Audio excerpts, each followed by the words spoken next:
একদম পুরো রেডি হয়ে গেছি আমি। আমরা যাচ্ছি কোথায়? কৃষ্ণনগর বেড়াতে।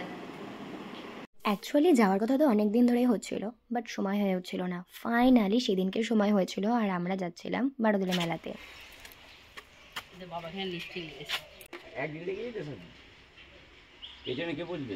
আমি আমরা বেরিয়েছিলাম 5টা বাজে আর দেখতেই পাচ্ছ আমরা এখন যাচ্ছি। কত সুন্দর লাগছে পুরো ভিউ, একদম পুরো রাস্তাটা ফাঁকা ফাঁকা ছিল। মাথা পুরো চাপ হয়ে গেছে। বাবা ততক্ষণে মোটরসাইকেলটা পার্ক করছিল আর আমরা ততক্ষণ ব্রিজ দিয়ে হাঁটতে শুরু করে দিয়েছি অলরেডি। দেখতেই পাচ্ছ মা আর আমি আগে আছি আর বাবা অনেকটাই পেছনে আছে। আমরা ওই বিকেলই পৌঁছে গেছিলাম, মানে 6টা 6:30। তখনও তো মানে অতটা অন্ধকার হয় না। গিয়েই তো সবার ফার্স্ট আমি দিদির জন্য একটা পেন্ডেন্ট দেখতে শুরু করে দিয়েছিলাম। আর দেখো এখানে কত সুন্দর সুন্দর চুড়িদার ছিল। এগুলো কত করে? এগুলো দেখা। আর দেখো এখানে কত সুন্দর সুন্দর জুয়েলারিজ রয়েছে। এই জায়গাটা তো মেয়েদের অলওয়েজ ফেভারিট, চুড়ির জায়গা। আমার চুড়ি পরতে ভীষণ ভালো লাগে। এখানে কিন্তু ডিফারেন্ট টাইপস অফ হারও ছিল। আমি একটু ট্রাই করছিলাম যে এই চুড়িটা কেমন লাগছে। আমার তো মনে হচ্ছে বেশ একটু ইউনিক, তাই আমি এটা নিয়েও নিয়েছিলাম। দেখো কত কটন ক্যান্ডি। আমি ছোটবেলায় এই কটন ক্যান্ডি অনেক খেয়েছি। দেখো এই সমস্ত শিল্পীর হাতের কাজগুলো কতটা সুন্দর হয়, কিন্তু এদের শিল্পের মূল্য কারোর কাছেই নেই। তোমরা কি একটা জিনিস খেয়াল করলে? ওয়াও মোমোর ডুপ্লিকেট নাও মোমো। আমি তো দেখে এত হাসছিলাম যে কি বলবো। এই জায়গাটা ভীষণ মিস করছি, কারণ দিদি আসলে আমি রাইডগুলো চড়তে পারতাম। তারপরে আমরা চলে আসি ডিসকাউন্ট বাজারে। আর এখানে দেখো কত সুন্দর সুন্দর হ্যান্ডমেড জুয়েলারিজ। আমার ভীষণ ভালো লাগে হ্যান্ডমেড জুয়েলারিজের ইয়াররিংস আর ব্যাঙ্গেলসগুলো। তোমাদের কার কার ভালো লাগে অবশ্যই কমেন্ট করে জানিও। দেখো কত ইউনিক ছিল। আর হ্যাঁ, প্রাইসটাও কিন্তু একটু বেশিই ছিল। আর এই ব্যাঙ্গেলসগুলো তো আমার ভীষণ ভাল লাগে। শাড়ি বলো আর শর্ট কুর্তি বলো, সব কিছুর সঙ্গে যায়। আচ্ছা এগুলো কি বলো তো? আসল খাবার?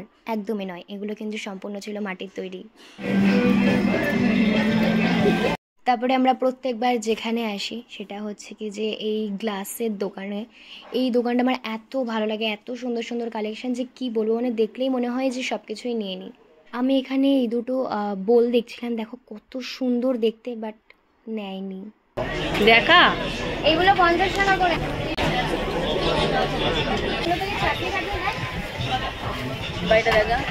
এত কিছু শপিং করতে করতে খিদে পেয়ে গেছিলো, তাই আমার সবচেয়ে ফেভারিট অ্যান্ড ফার্স্ট প্রায়োরিটি খাবারের মধ্যে সেটা হচ্ছে ফুচকা। আমি ফুচকা খেতে শুরু করে দিয়েছিলাম। আর কৃষ্ণনগরের ফুচকা অলরেডি খুব ভালো হয়। জল ফুচকা খাওয়ার পরে চাটনি ফুচকা খাওয়াটা কিন্তু একদম পুরো মাস্ট। এটা না খেলে ঠাকুর পাপ।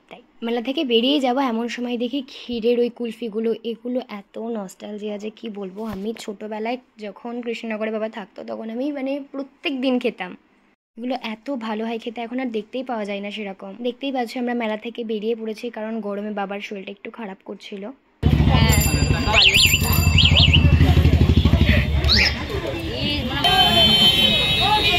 হেলমেট।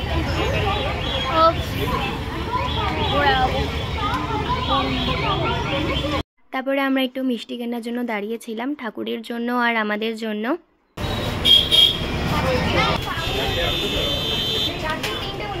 আর কৃষ্ণনগর এসেছে আনন্দময়ী মায়ের দর্শন করে যাবো না, এটা তো হতেই পারে না। তো মায়ের দর্শন করে আমরা চলে এসেছিলাম বাড়িতে। আর বাড়িতে এসে দেখাচ্ছিলাম যে আমি কি কি কিনেছি। এই ব্লগটা একটা আলাদা পার্ট হিসেবে আসবে, তার জন্য স্টে টিউন। ওই ভিডিওতে সব কিছুই দেখাবো যে আমি কি কি কিনেছি। যাই হোক, দেখা হচ্ছে অন্য একটা ব্লগে। এখনকার জন্য বাই বাই।